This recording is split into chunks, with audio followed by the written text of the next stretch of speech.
There's two parts here. The first part is how to make the ring. This is the vertical, this is the going up one, yeah? Not the front one. The front one, next episode.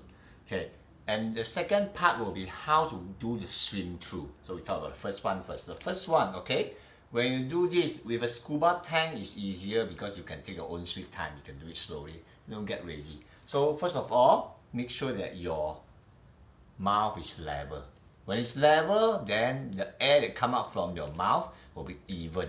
And if there's current, sometimes it's difficult. It depends on how it's current. If it's a steady flow, yeah, still okay. But if it's like a strong jerky current, then it's a bit difficult. Okay, it will actually disperse. Okay, so make sure that it's level. How do you know it's level? When the bubbles come out, you will see. Okay, when it's like slanted, then it's actually not level. This is a tongue here. I don't know whether you understand what I draw or not. This is a tongue. So put a tongue in between the mouth and then gather the air around the tongue with the lips closed and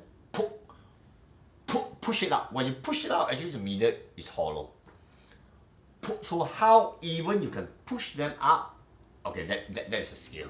Okay, you get the feeling right. It's not about how strong, it's actually not difficult, just how the feelings of the air around the tongue and okay, when all the air come out evenly, it will form a ring.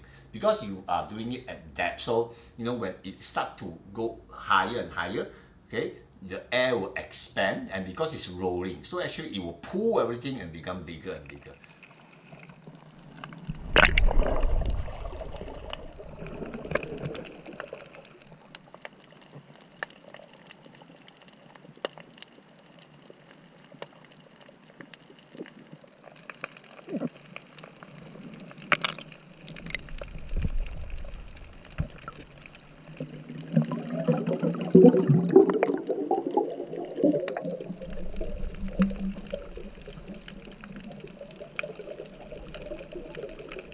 The second step will be, you look at the ring, don't just swim to it. You look at the ring, wait for a while, and then when the ring reaches the highest part, then it will go up. Don't swim fast, because if you swim very fast, when you go through it, you actually will disperse it. So swim slowly like in the video that I show you, okay? So I also need your animation. So have a look at everything and you will understand how to do it slowly. It's quite fun. Of course, if you're doing scuba, you gotta be very careful. You don't cause a decompression sickness because of doing this. Okay? Yeah. Thank you.